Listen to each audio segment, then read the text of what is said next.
American is blocking last minute space, Alaska's raising fees, and Hyatt just isn't what it was. All of that coming up right now on MTM Travel. Shawn found a new worst. No more Phuket.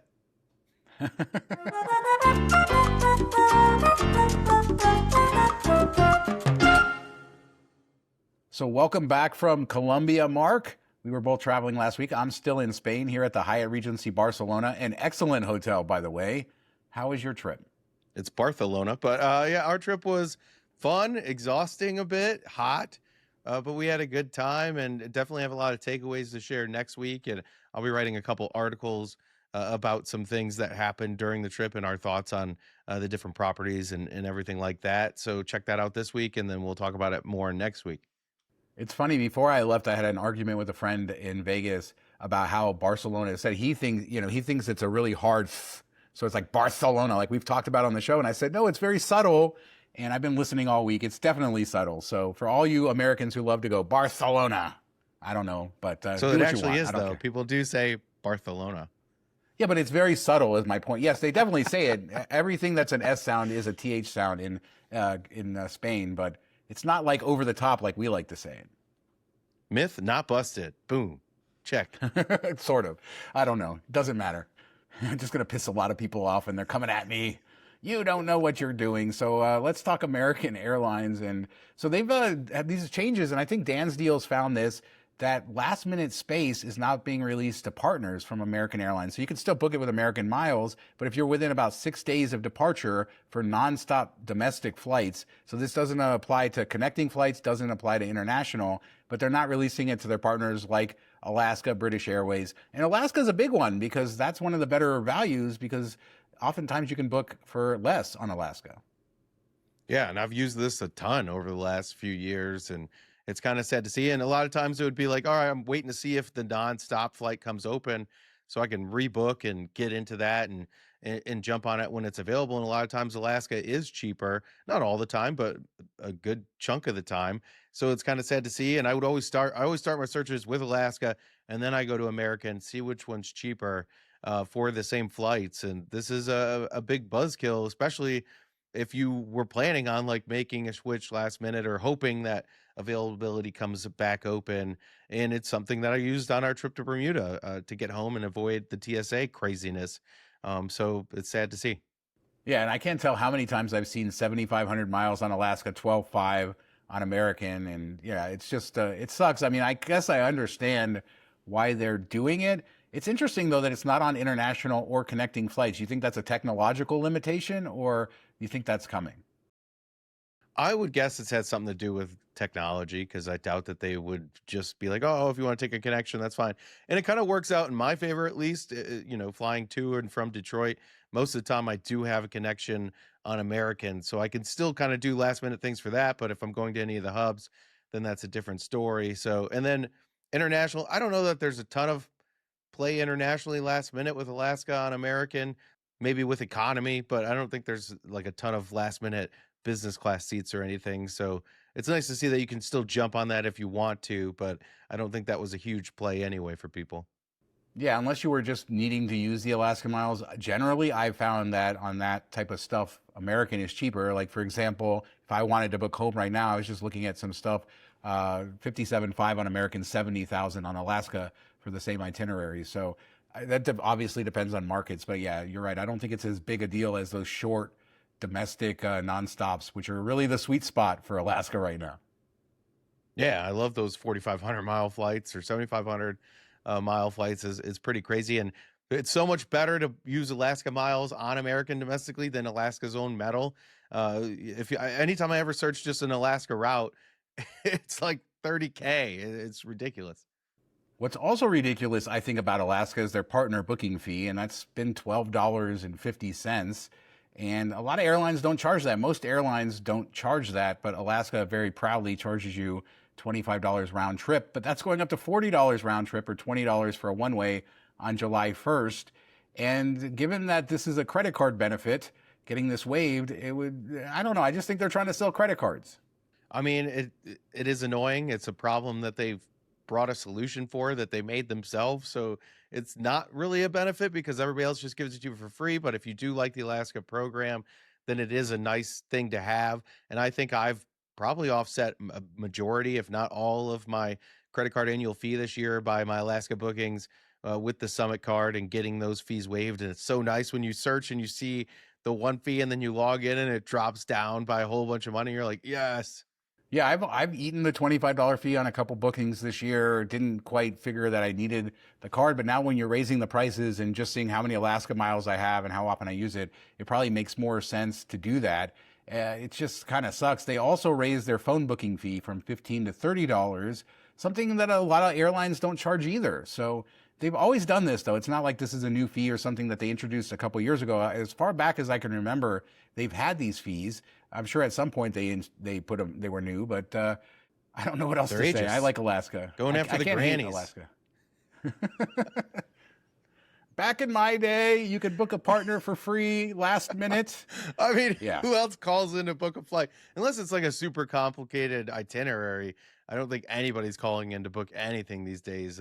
Maybe the elder generation that doesn't have access to a computer, doesn't know how to do it online, but hopefully their grandchildren or children are helping them out and they can avoid this. But it is an annoying fee. I just don't know that it really affects most people. Yeah, I agree. Calling used to be the thing. Remember the programs that you couldn't get online, then you would call. There was always more availability. So that used to be kind of the secret sauce. Is if you were willing to make a phone call, you could get much better stuff with a lot of these programs. But in 2026, just about everything is online, and I guess good and bad, right? Yeah, I mean, what was the big one? Turkish. That was the huge thing. You had to call, and I never was like willing to jump through those hoops. So I'm glad that all that's dead. Yeah. Well, even, I don't know, even like American, there was just times where you had to call because certain things weren't showing up right, or the space wouldn't show up right. The sites, the search functions weren't as good as they used to be. So even with programs that had it online, certain partners weren't online. So there was always that sort of stuff. And it's gotten better. And then obviously the tools that we talk about all the time have made everything more accessible. So the flip side of the convenience is that more people can get access to all this stuff. Yeah, I think it's easier to find. I'm sure at some point AI is going to really help with searches if it isn't already. But finding flights, I don't even know if there will be those programs anymore. These award booking services and things like that. Like I'm guessing in 5 years they're obsolete, or maybe they just design something that works within AI better than we can do on our own. That's probably the future of it. This segment is brought to you by Fay Travel, app-based travel insurance for the modern world. Yeah, it's a pretty cool system that you do all online, either on your computer or on your phone, and you answer 4 or 5 questions pretty quickly, nothing like too personal, and they'll pull up a quote right away and give you details of what you would pay for your next trip. If you have a big international trip coming up, it's worth checking.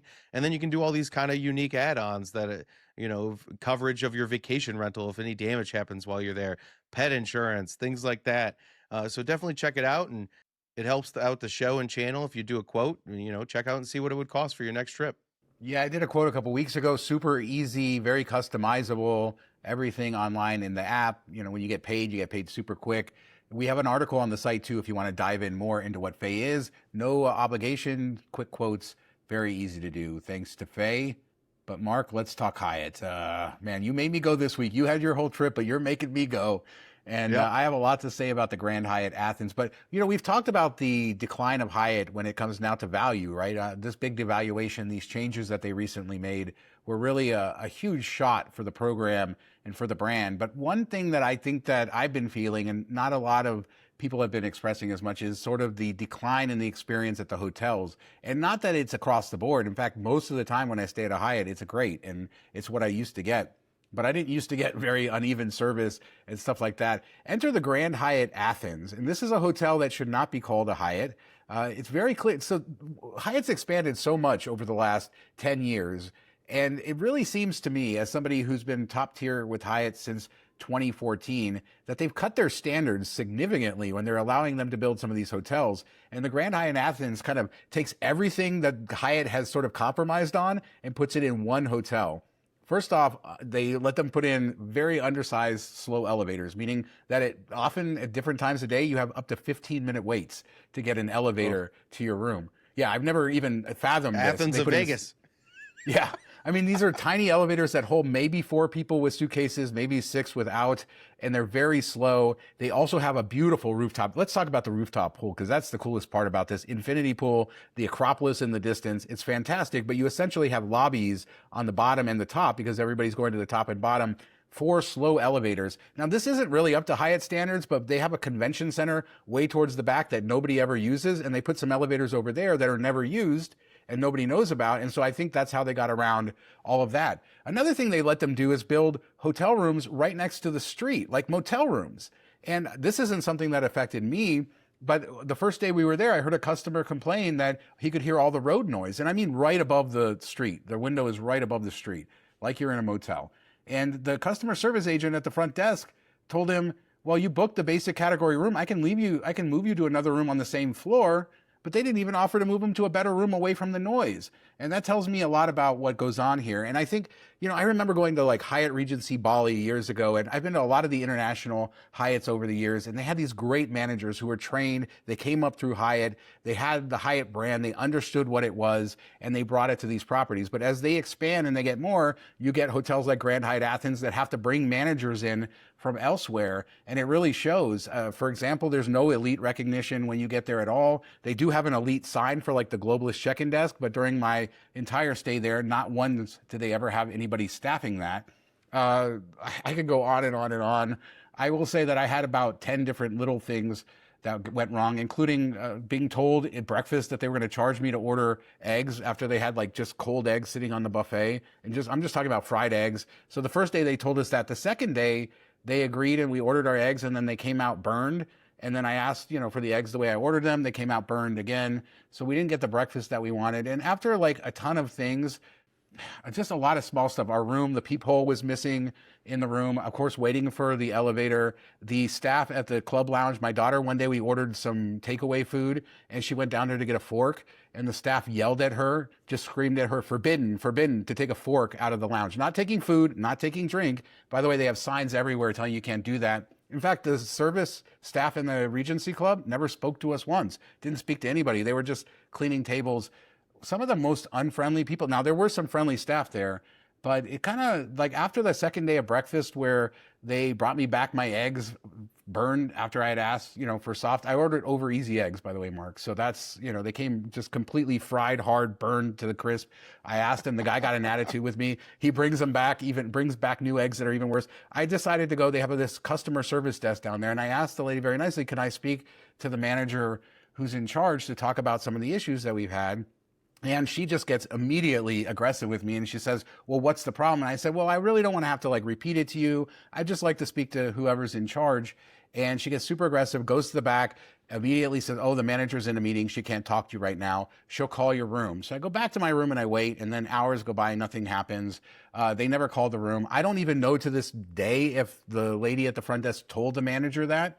But a couple hours later, I go back to the same lady and I say, look, I've been waiting for hours for her to contact me. I'm just going to go sit here in the lobby and you can go get her. I've already been waiting hours. And so I sit there for like 20, 25 minutes. She doesn't come. So then I have to go to another agent to go tell him. And I said, look, I've been waiting all this time for hours just to speak. I said, what happens when a customer goes up to the front desk and asks to speak? Have you ever been at a hotel where you can't speak to somebody who's in charge? Because that's basically what's happening here. And just so you know, I don't tell them who I am. I don't tell them what my brand is. I didn't tell her I was a globalist. That's not important. It's really not important if somebody who's a paying customer goes up to the front desk. And I really don't do that because I want to see what the experience is.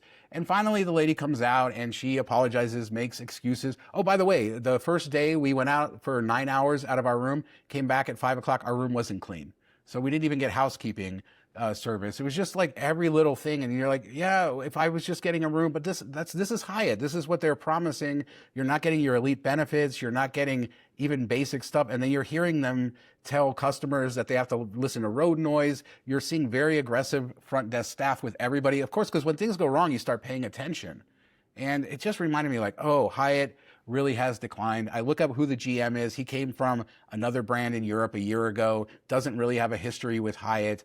I think that GM got fired because I got an email from the hotel manager who they claim was the new GM. I don't know. It took days. The lady told me she was going to email me, give me 10,000 points. That took like 5 days past what she said. I had to follow up, and the GM promised another 10,000 points that never came. So I have to follow up with that. I don't know what's going on, but it just kind of shows you like Hyatt doesn't, as this thing has grown, they don't really have the service standards anymore. But even if the service standards were there, this hotel should not be built the way it was. 15 minutes at they call themselves a 5-star hotel. It's 5-star European, but that's not acceptable. Like the way that they allowed them to build this hotel, it is a cruise ship hotel. It's busy.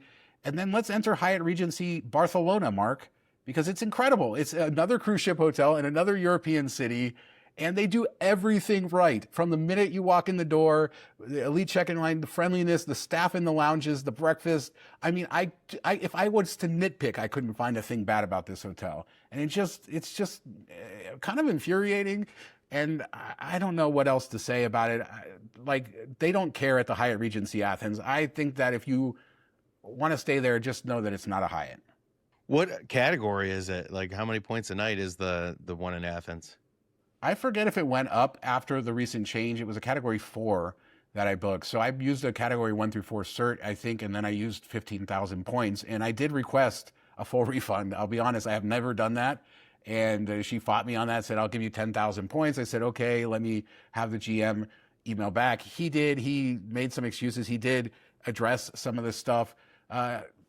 I don't know. He promised me another 10,000 points and it hasn't come. I'm not going to go any further than that. I think 20,000 points is valuable enough. I did get a room and that did have value, and I did have access to the Regency Club, even though it was by the way, the spread in the Regency Club is worse than the worst Hyatt Regency I've seen in the US. And that says a lot. So like they're trying the very least on everything. The breakfast buffet is not good. There's very few things. It's like every metric, and this is a Grand Hyatt too. It's not even a Hyatt Regency. So it's above that. It's just like on every metric, whoever the owner of this hotel is just cutting corners, and the staff doesn't know what they're doing. And like, I was kind of upset about it. I'm over it now. I filled out the survey. And you want to know something miraculous, Mark? I filled out the survey. I haven't filled out a survey like that, like a bad survey. I do fill out good surveys when I get really great service, and I will for this hotel. I will make a point to do that for this. But I filled out the truthful survey, everything I'd already told the management there. And then my concierge, Merrick, I hadn't heard from her in years. She was emailing me and said, I see you have an upcoming stay. I see you have an upcoming stay. So maybe that's what you guys have to do, is make a little bit of noise. But more than anything, I don't want points. I've said this before. I just want to get the experience I paid for, and I didn't let it ruin my trip. I do think the location is okay. It is like the main street there that it sits on is full of adult stores. Like right across the street, there's strip clubs and adult stores down the entire row. So for a family too, I don't know that it's the best hotel. My daughter, as we're going down the road, is having to like look away as she like mistakenly looks at these shops and stuff. So that's a problem too, I think. Well, you're selling it for some people, but for others, not. Yeah, right across the much, street, but, like it lights up at night. Oh no, yeah, it sounds terrible. And the most frustrating thing is all you want to do is have somebody listen to your concerns and somewhat address them. Like, they're not going to fix everything in a day. They can't go back and remake those eggs. I mean, I don't know how you burn eggs twice in a row. They're pretty easy to make. But when we were in Cartagena, the Hyatt Regency there, the eggs, they were like powdered eggs, like what you get at a Hyatt place. So I was unimpressed with that. They weren't like fresh made or anything like that. But everything else, like the spread was okay. Wasn't anything great, but kind of what you expect at a Regency Club in the US, maybe slightly better, but nothing like what you would have gotten 5 years ago or what you would think of if you're in an international destination. So I think that has definitely been some decline. And then when you expand quickly, I mean, what have they doubled, it feels like, in the last 10 years? Definitely on the all-inclusive side. Everybody used to love Hyatt, Ziva, and Zilara. They thought they were the greatest all-inclusives anywhere. Good value for your points, amazing food, all that stuff. And then they purchased all these brands. You're taking on those managers, and now you have like some high-end ones that are better than Zilara and Ziva. I think like Secrets is up there, but then you have these lower-end ones that are nowhere near it, and people are kind of still expecting that Hyatt, Ziva, Zilara baseline, and you just don't get it. I mean, we'll talk about my dream stay next week, but I would think it was a Wyndham if you didn't tell me it was a Hyatt. Just the way the whole setup was in disrepair, the pools, everything was kind of crumbling a bit. Like that's not a Hyatt to me, and it's kind of sad to see. And it's tough. I get it. Like when you're growing, You can't grow. Same if you own like a restaurant and you expand to 4 locations and you're the main cook in the first one. The other 3 probably aren't going to be quite as well, but you got to do your best to keep that standard up there. And they just really haven't. I think they focused on growth so much that they've lost a bit of what they were, what made them special. They're becoming more like a Marriott, things like that. So I think it's just going to get worse and worse. Yeah, and Marriott, elite benefits, stuff like that. But when I go to Marriott hotels, the service, especially when you're going to their 4 and 5 star brands, is really good. And so is Hilton.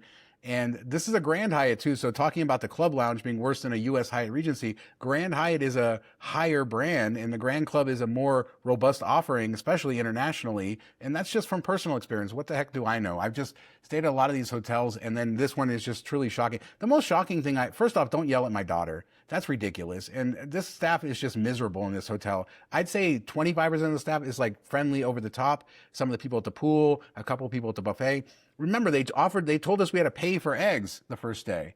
And then the second day I was going to like talk to whoever was in charge, but they didn't. They told us we didn't have to pay for eggs. So that was good. I didn't have to complain about that. And then I get them, but like inconsistent service. And then, but who cares about all that? If a good manager comes out and fixes it and just talks to you and addresses your concerns, that does change it. But whoever's running the Barcelona, whoever's in charge of this staff here, Hyatt needs to promote them and get them all around Europe, or at least I don't know, because it's incredible. Like they have a separate breakfast area in the buffet for the World of Hyatt Globalists. The people who work in the club lounge are fantastic. The check-in experience was wonderful. Like I said, like I couldn't even nitpick a single thing. And this building is super quirky. Maybe I'll talk a full review on it later, but I love it. And I'm going to Morocco and hopefully I'll love that hotel as well. I expect to. I don't expect what I got in Athens from Hyatt, and I'm not going to expect it going forward. I'm going to just hope that things are better. But Hyatt, you really do need to get your quality under control, get your management under control. I've met so many great Hyatt managers, and then to have this experience, a manager hiding in the back, and this was just the front desk manager because it was the weekend and there was no other manager there. I don't know what's going on there, and I don't know. People are just going to say I'm complaining about nothing. Yes, I did get the room. I showed video of this room in this episode, and the room was okay. It wasn't like the best room in the world, but it was certainly fine, and nothing wrong with it other than the peephole being loose. So I don't know what that was about, but there you go. Yeah, I mean, the sad thing coming from a business background like I do, like we always looked at an issue, or at least I did as a manager, like when a customer comes to you with an issue, that's a chance to win them back, like their business back. Because if everybody knows that you're going to have problems, nothing's ever going to go smoothly. And what they really test you is if something does happen, how you respond to that. If you respond quickly, promptly, and you address the issue and you correct it and you don't have to do follow up or anything like that, like they're a customer for life. If they had handled that well, then you'd be like, you know what, next time I'm gonna come back because whatever the manager's name took care of me, and that was cool. Like we did, yeah, we had some problems, but they were on top of it. They noticed it. Like when I stayed at the Intercontinental in New York City years and years ago, like we called down and said, hey, there's some stuff on the table here, like some dried food or something. Can you just send somebody up when they have time to wipe it off? The head of housekeeping came up to look at it, profusely apologized, wanted to see it, wanted to train on it, and came up himself to do it. Like normally they just send a maid up in like 3 hours, or you'd have to call again. And we had something similar we'll talk about next week that we had to call a couple times to get it. It's like, just get up here. And I didn't even expect to be that quickly, but I was like shocked. And I was like, okay, this is a great hotel. At least it was back then. So you notice those things, and that kind of can change the whole thought process of the hotel, of the brand, and specifically of that location that you're staying at. And that's how you win people back, is with that. And then if you remember them when they come back another time, people love that type of stuff. But it was a missed opportunity for them. Every issue is an opportunity to win over a customer for life. And shout out Nancy, the one who was hiding from me. She's the manager. She deserves all the credit for hiding and just being really rough. I mean, she was okay once I finally got to her. I forget the name of the young lady at the front desk who was just utterly hostile towards me, but it is what it is. And again, I try not to say, hey, do you know? Oh, I would never say that. It's mortifying to think to say, do you know who I am, or I have this brand, or this is going to go on the internet. None of that was told to them, because why? I mean, I just want to see what they're going to do. And at the end of the day, I mean, I just wish it was a good experience. I don't want the points. I don't want to complain. I want to have a great stay. And this just wasn't that. And as a reminder, as I'm saying this, I'm going to go talk to the manager here in Barcelona and tell them how good their hotel is, because I should do that as well. So I will make sure I do that Yeah, I before I love doing go. that. Yeah. Because I they mean, this, always get only negative stuff. So if you go say I want to talk to the manager, and then they come out and say I just want to tell you everybody that works for you is great. Like you can just tell the frontline person. I do it a lot at restaurants. Like if the server is amazing, say hey can you grab your manager for me? And you just defeated look like oh no what happened, and they come over and just like hey John or Jesse or whoever the person's name is like one of the best servers we've had in a long time. You know that just wanted to let you know that food was great, and they get all excited. But what is with the lounge thing? Because I noticed this in the Hyatt Regency in Cartagena. They had the sign like "Don't take food or drink from the lounge," and they were really obsessive about the bottled water, which was glass bottles that they reused, which I found weird because it's the same bottles you have in your room. If we take one to our room, you can repurpose it back here or whatever. But they like hunted my son down as we're going to the elevator. Hey, you can't take that. He didn't see the sign. But they let us take like the Coke out that my daughter had. And we're like, okay, no problem. But in the US, like I remember going up when we had loungers back in the day here, going up there all times during the day, just grabbing like a couple cans to take back to the room. Nobody ever cared or say anything. There was no signs. What did this change? do you want to know the first hotel I ever saw that rule in? Phuket? Yeah, that was the first hotel. They were obsessive. You couldn't bring, I mean, they had a guard at the door to make sure people didn't even bring, you couldn't even pour like a drink into a cup and then bring that out. Wow. In Athens, they allowed you like, so I would go and get a soda or something and then just bring that glass out. So you're not bringing multiple drinks out. They were okay. But I've seen it at a few, I think it's cost cutting. I think it's, more private equity ownership of these hotels. And I think it's a way to save money to get you to buy drinks elsewhere. In this hotel, there's no sign in Barcelona.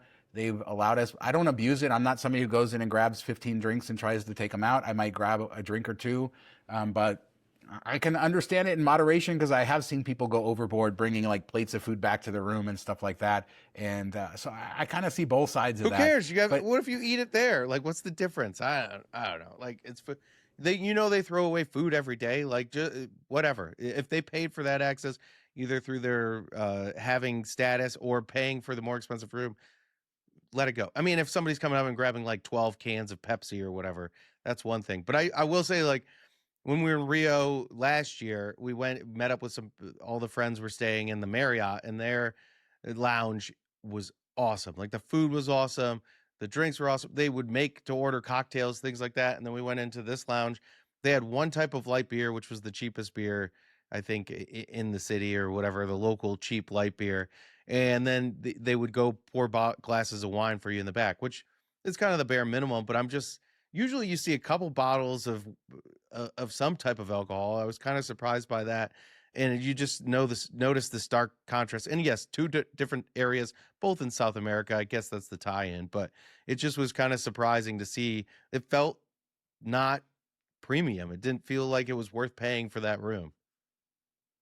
yeah, cost cutting is a thing, and people notice. I went to I never look at TripAdvisor reviews before I go to a hotel. I don't want it to put things in my head, but everything I said in this episode is echoed in the TripAdvisor reviews. And I guess I never really noticed this. Hyatt has TripAdvisor reviews on their website, but they only put the 5-star ones on their website. Because I went to TripAdvisor and there's tons of like 1-star reviews recently from the Grand Hyatt Athens, many saying exactly the things: the service, the noisy rooms, all this sort of stuff. Hey, the air conditioning was good. Good credit to them on that. But That's big. anyway, Was not for but me when you sometimes. but when you go to the Hyatt website, it's like you don't see any of those. Let us know down below. I never paid attention. I'm sure Hyatt's just always done this where they dump the bad reviews, but it's kind of disingenuous to use the TripAdvisor reviews on your own website if you're dropping out the bad ones. Yeah, it just makes you look shady, and it's the same as like deleting reviews or anything like that. You just don't want to do it. You want to address them. I mean, Google reviews, a lot of times the owners will say, "Hey, thank you for sharing your feedback," blah blah blah, and I respect that when they do that. And then you see some owners will go and attack them. And maybe sometimes it's rightfully justifiable that they go in there because they know the whole story and they're like, "This is crap." But other time, if you're doing it every time there's a negative review, then you just look petty and nobody wants to go there. So like it's an opportunity to make yourself look better. Like, hey, so sorry that this happened. Here's my contact. Please reach out to me. I'm the customer service rep here or whatever. And if you only show the good, then people have higher expectations, I think, too. And a lot of things, if you went in there knowing it was going to be like a 2.5-star hotel, you probably would have thought about it differently. But if you tell yourself it's 5-star reviews, 5-star hotel, that's what you expect. Hyatt, send the secret shopper. I guarantee you this is not up to your standards. I'll just say that. It's not up to your brand standards by my understanding of talking with you. And I'm going to let it go. But you know what? The guy that stayed on the first floor, the motel room, had it the best because he didn't have to wait in line for the. I'd almost rather have street noise than wait 15 minutes to go on an elevator.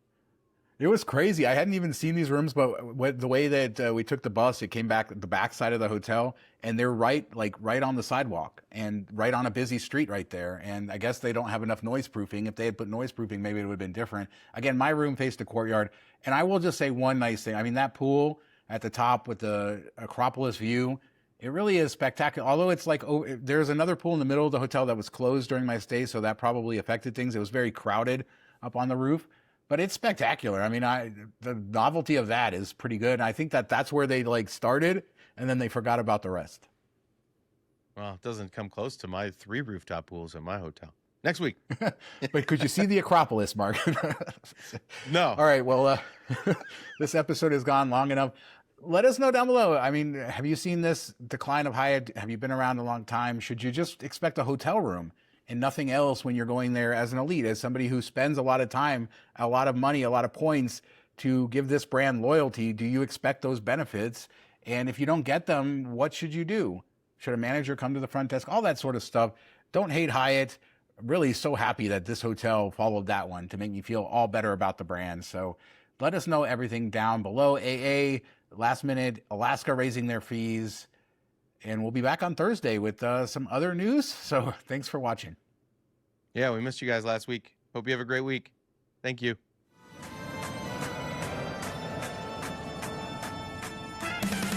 The captain has turned on the seatbelt light. Please take your seats and fasten your seatbelt.